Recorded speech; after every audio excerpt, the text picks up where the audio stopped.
Welcome back to Rise and Shine, the Ability Connection Colorado podcast. My name is Jared, and since we last released a podcast, we had huge success thanks to you helping Ability Connection Colorado and our 5 critical community programs with Colorado Gives Day, surpassing our goal and bringing in this whole new audience.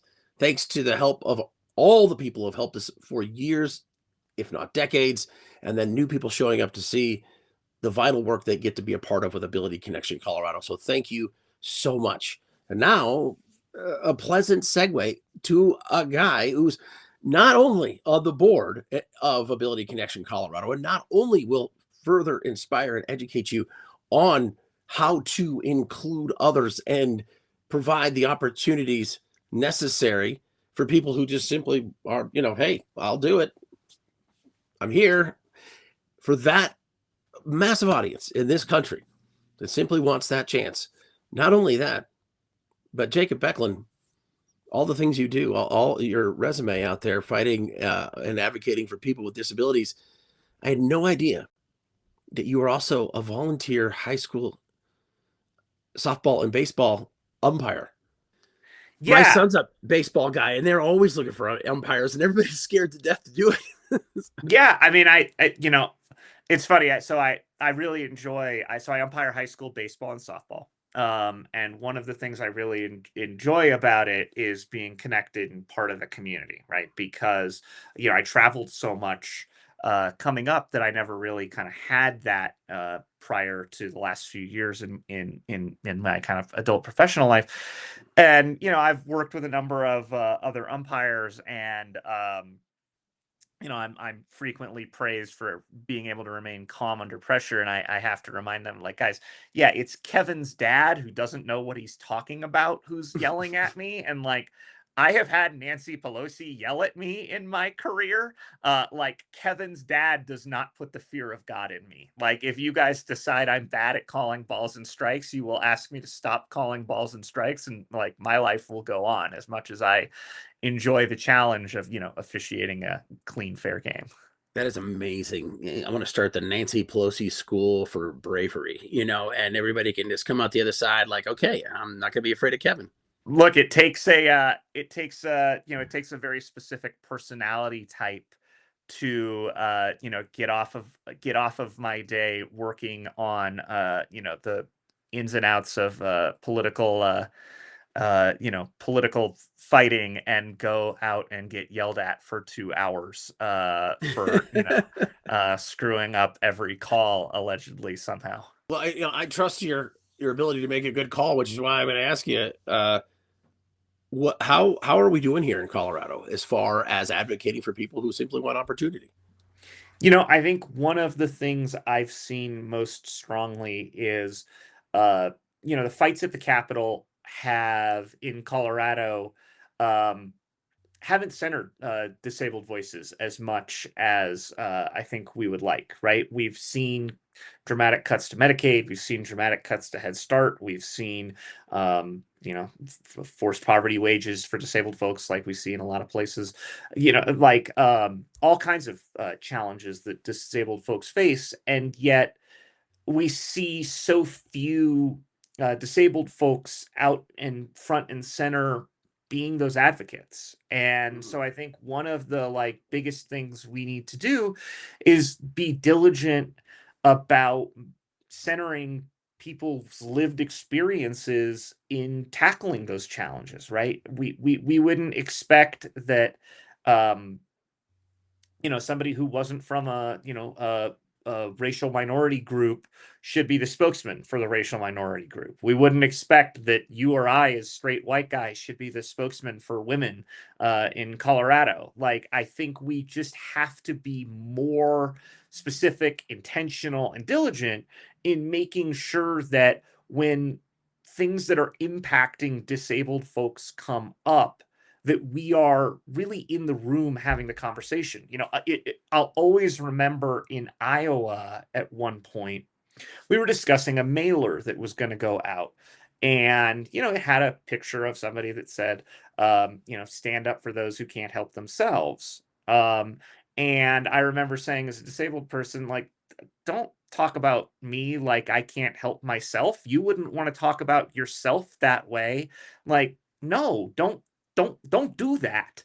Um, and it was only happenstance that anyone but the like specific one individual who was the subject of the mailer, who was disabled, was going to have seen that mailer, right? That frequently we're talking about disabled folks like we're not in the room.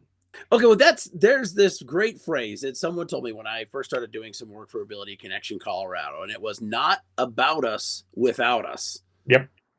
And then you bring up these examples where you wouldn't have an African American organization with a Caucasian spokesperson, but it's often not put to use in the disabled community, Right. or less so. Yeah, I mean, I think one of the major challenges that disabled folks have in organizing and in these spaces is we don't live fully in community with each other in a way that a lot of racial, ethnic, LGBT communities do, right? There are, like, I don't know about you, but I've never been to a disabled bar, and hung out with, mostly disabled folks in that space. I've been in spaces that have a lot of disabled folks in them, but like a lot of disabled folks, I grew up with able-bodied parents and an able-bodied sister and an able-bodied family, and nobody else in my family had cerebral palsy. And I think that it's not a worse challenge, but it is a different challenge. And I think um, it's a challenge where disabled folks learn to integrate and assimilate a lot into society in ways that can be beneficial and helpful. It's what we need to do to survive. But I also think we are not well trained in our natural instincts to be able to advocate for ourselves as what our needs are independent from others, right? To conceptualize ourselves as a community, as an interest group with shared things in common. I didn't spend a lot of time interacting with other disabled kids when I was growing up, and I've always thought that is sort of one of the unique challenges that a lot of disabled folks face. Does that make sense? Right. Yeah. There's no innate sense of community Right. because there wasn't one. I mean, outside Yeah, of just the concept of it. absolutely. And I think not having that community, and also it is just a structural challenge, right? To advocate for somebody with cerebral palsy is very different than to advocate for somebody with Down syndrome, is very different than to advocate for somebody um, who's autistic, is very different than to advocate for somebody who grew up, as the star of the high school football team and was injured serving their country as a veteran, right? Mhm. Like, these are fundamentally connected, but not the same challenge, right? And so it is getting disabled folks to see our challenges as connected. That is kind of the first thing that is necessary in organizing us as a political force. But like, I work in politics, and there's no such thing really as the kind of unified disabled vote, right? It's not as if you come talk to these three disabled folks and they're going to, put it in the newsletter and all the other disabled folks are going to vote that way, right? Mhm. We are not an organized political entity in quite that same way that a number of other groups can be. So I don't want to speak for, and that's not to in any way minimize the significant work that many people have done, both in Colorado and across the country, advocating for people with disabilities. But it is a unique, I don't want to say unique, it is a specific and pretty significant challenge for those who are working in the disabled advocacy space, is that they're fighting for people with completely disparate needs. And there is some underpinning and connection to that all disabled people. There's certainly commonality in the disabled experience, but um, it's not advocating for one thing, and it's difficult to hold it together. It almost seems to me, and this will show my naivety, that it shouldn't be political. It just should be something we work towards Yeah, but as a country. sure. But I don't think there's anyone out there who says they're on the other side of disabled people, right? I don't think Yeah. anyone conceptualizes themselves as, um, wanting bad things for disabled people, or thinking, but I do think that there is a challenge. Politics is about what gets prioritized, right? It's about not just, if we could pay for everything, what would we pay for? But if we have a finite amount of money in the budget, what are we going to prioritize, right? Is it going to be Medicaid? Is it going to be education? Is it going to be ensuring that, we're being equitable and fair to marginalized communities, right? There are a thousand different things that we would love to spend money on and a finite amount of money, and it's like politics is about the prioritization of that, and Mhm. part of the nature of the reality of politics is too frequently disabled folks just don't have that kind of unified um voice advocating for them because the needs are disparate, and um it's part of why we have at times, struggled to make the progress in that fight for um, uh, prioritization. That is what politics is about. And from which we all benefit. Right. What is your argument, if there ever had to be an argument, if somebody felt differently about what you just said? Like if somebody said, "Well, really? I mean, do they fully need to participate?" I mean, this sounds a little maybe too extreme. Well, yeah, I mean, I think disabled folks don't face nearly as much intentional opposition as kind of benign putting in a box, so to say. I don't think anybody would say disabled folks aren't entitled to the whole range of human experience, but they do not get their back up further when somebody is disabled doesn't meet what they expect from a disabled person, right? I Oh think wow. Okay. What is that? so. I think if like I think people generally think of disabled folks as um, objects of sometimes pity, but Yeah, yeah. You're that supposed to be inspiring. right, right. Yeah. I can't tell you how many, trophies are back at my parents' house that say like most inspiring from when I was a kid playing sports. But I don't think anybody wants to like disabled Yeah. folks don't exist to be an inspiration to able-bodied folks. They wanted to Right. be live their full lives, right? I grew up playing sports at a relatively competitive level. And at no point did I think about inspiring my teammates. I was a competitive little jerk who was there to beat the other able bodied kids and expected every time I walked out on a field, I could beat the other able bodied kids and compete with them fully. And people react differently to that from a disabled person, right? Like Hmm. we're supposed to be the kind of inspiration they show at the end of Sports Center, and everyone claps when the disabled kid comes in and everybody steps aside so he can walk into the end zone. Like I'd have been insulted if anyone had ever done that to me. I wanted to go out there and win and lose and you know uh you know be make all the flaws that other people are entitled to and have them reacted to in the same way. And I think people don't like a disabled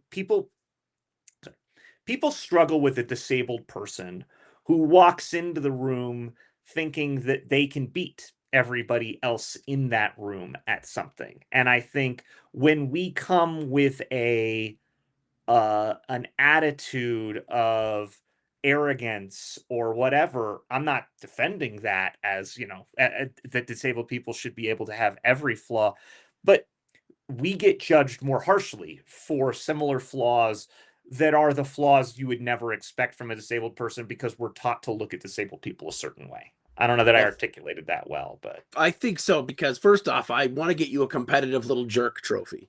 I think, yeah, I know your birthday is around now, so this could Yeah, be, exactly. uh, and but it would make sense that you'd have a chip on your shoulder.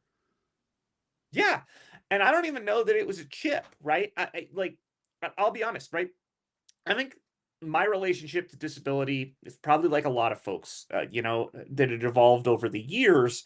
That like most of the time, I don't think about being a disabled person or that my experience is different than others, right? I'm just in the middle of a game, playing, now I'm a washed up former athlete who plays, pickleball and other, washed up athlete sports. No offense to all the pickleball players out there, but like, I'm just trying to think about how to hit this shot and win this point, and you know what I mean, how to then win the next point. And I'm not thinking about the fact that, well, I can only serve with one hand and I can't do this or I can't do that.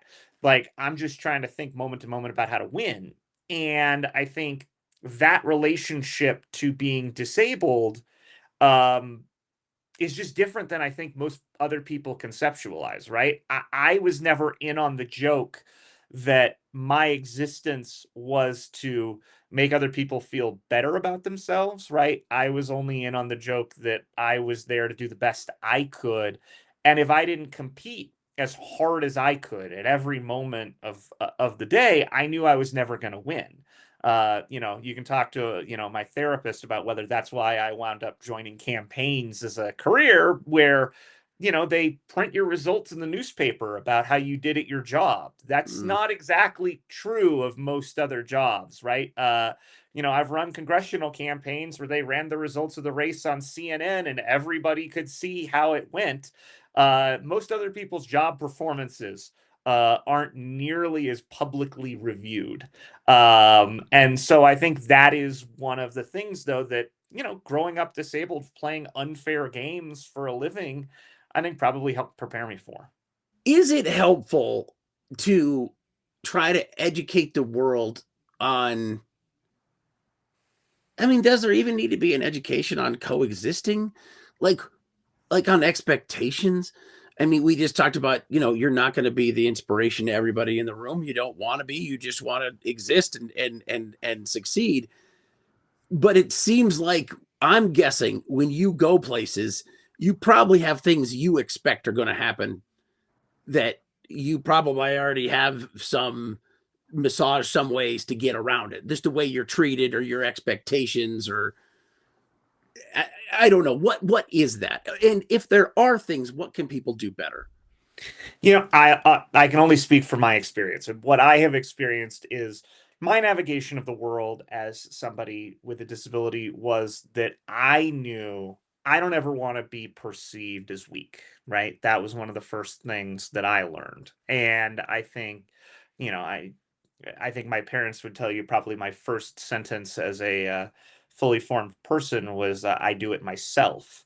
Right, and so I think I come with a very fierce sense of independence and the ability to be in charge of myself and my decisions and all of that. I think probably is even more important to me than it is to everybody. Not that it's not important to everybody, right? But I probably placed an extra set of importance on that. And I think for a lot of disabled folks, we develop what our kind of defense mechanisms are, right? How do, I have a very self-deprecating sense of humor, right? Like people tend to, I make a lot of jokes about how I'm one-handed. I have two hands, but I have one works better than the other. Like I think understanding where those lines are for yourself, I think, is how a lot of disabled people learn to interact with the world, right? So, like friends of mine making oh, Jacob's going swimming, he's just going to go in circles joke, I find hilarious, right? That resonates with me because I got one good hand. But if anybody wants to ever imply that like I'm not good enough, yeah, then my back gets up pretty quick. But I think folks from um, any group that is thought of differently than others come pretty quickly to understand when people are looking at you differently because of your difference and when people are trying to connect with you in a sense of the two of you being different. So I think I'm not alone in feeling that Like I can just tell the difference very quickly when somebody is trying to connect versus when somebody is trying to push apart. Yeah, well, I've learned a lot here. Thank you. One, change is possible. Two, systems are navigable. Three, you don't need no, don't make special uh, reservations for you. You don't need that. You don't want it. And then the fourth thing I'm wondering is, how do on a conversation by conversation basis, or maybe it's something else, how does a change begin to happen? Yeah, I mean, I think change always begins with individuals and communities coming together, right? The kind of theory of change always is um, folks find each other, folks who have experienced similar sets of things, and folks who want to accomplish a similar set of things, right? So you can't go somewhere, you can't get where you're going unless you know where you're trying to go, right? And I think coming up with a common set of changes you want to see in the world is the basis of any of the beginning of any change, right? And then coming together around folks who agree and building a coalition, right? With Mhm. folks who agree with you around that narrow set of changes, but don't even agree with you on everything, right? One of the biggest mistakes we make in advocacy is pushing people away because they aren't 100% in alignment with us on everything, right? The biggest, like, I work in progressive democratic politics, but like if we want to see change around um, this, we need to build a big tent, right? Because there are all kinds of folks out there who have kids with disabilities, who have an uncle with a disability, or just who understand the struggle of being different, who are open to conversations around any of the policy outcomes around Medicaid, Head Start, education, transportation needs of disabled folks, all of these things. I think we've got to be willing to bring people in who don't agree with us on every aspect of that, but who agree with us on the issue we're advocating for at the time. Which it seems like an advantage to anybody who advocating for disabled rights, people with disabilities, disabled awareness, because people, this isn't an issue. It's people. Like these are Yeah. people. Yep. Yeah. I Have you had to mean, deliver that nugget? How would you deliver that nugget to the world? well, I think the first thing that folks need to understand about people with disabilities is a little bit what I was saying before. The We are fully human. We have all the flaws and all the foibles and everything that I've known disabled people with drinking problems, and ones who were jerks, and ones who weren't good to their boyfriends or girlfriends, and who were like kind of not great people all of the time. And I think understanding that disabled people need the ability to err and see the error of their ways and come around. Look, so grew up in a uh, I grew up in a farming town in Northern California, and like disabled people accomplish a lot of great things in their lives, but like shovels are infrequently involved in them. And so, I got a bit tired of being the disabled kid in the farming town and wound up dropping out of high school because I just didn't really want to deal with it anymore. Now, I managed to live in a state that has a fantastic junior college system. I went to a junior college. I wound up getting to go to Berkeley, Wow. and kind of got a second chance there. And I think in many other states, there's no way that the fact that it took me a minute to kind of get myself together from being the disabled kid in a farming town, that I wouldn't have had that kind of extra safety net and rope and secondary chance, I think is part of what the challenge is, right? I think disabled folks who walk the straight and narrow their entire lives, never make a mistake, and are perfect, the system's well set up for. It's not perfect for even for them, but it's well set up for them. But who lives that life? No one. Disabled, non-disabled. Many of us make errors at some point in our life and need that kind of ability to take a minute to figure out who we are when we're 16, 17. And I think that is um, part of what I think we need to change about people's understanding about disabled people is if you give disabled folks multiple opportunities in life, the same as if you give anybody multiple opportunities in life, we are far more likely to succeed than if we get shuttered off the first thing, you know what I mean, that we make an error in. Wow. So it's almost saying if you want to find somebody who appreciates an opportunity, I know the community. Right. And Right. this is, go ahead. Sorry. No, go ahead. Well, there's an interesting part of your story here that I got a little tingly. I didn't know why, and now I know. I think there was a moment in your probably adult life, maybe 17, 18, where you realized, oh heck, I'm smart. Like I'm a smart guy. Yeah, I'll be honest. I kind of always knew I was smart. Intelligence. You know, here comes that arrogance I may have alluded to earlier.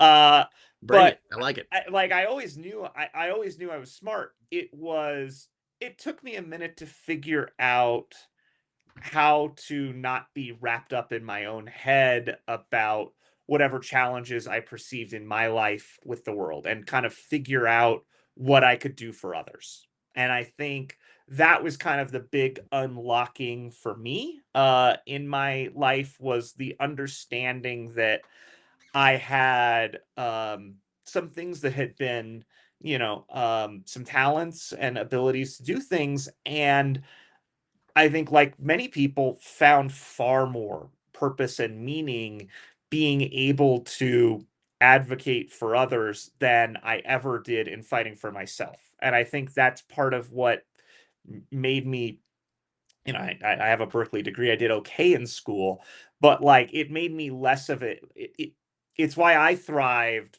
when I really got into the grown up world and had a job and was fighting in political campaigns for a living, uh, because the stakes mattered.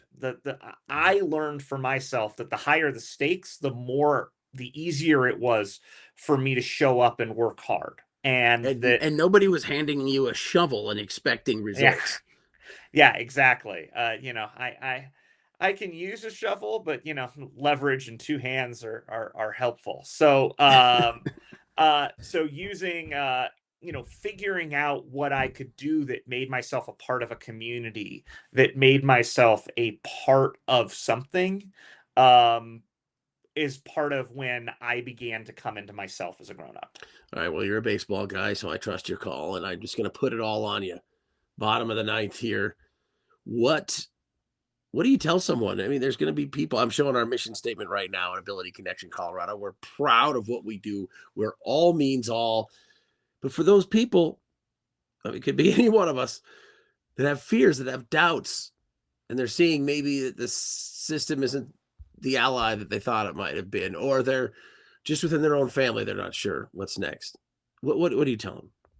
I am somebody who believes deeply in this country. I wouldn't have spent my adult life working in politics and trying to help make it the best version of it if I didn't believe that. But there's always been this tension in America of from our founding, right? We're a nation that declared that all men are created equal by people who owned slaves. Like this has never been the perfect country, and yet like our ideals are what are so appealing about it, the a promise that none of us will probably live to see fulfilled, right? The ideals that were laid out centuries ago that at no point in the country have we really ever fully fulfilled, but the goal is to leave things a little better, and make a little progress towards those ultimate goals. And I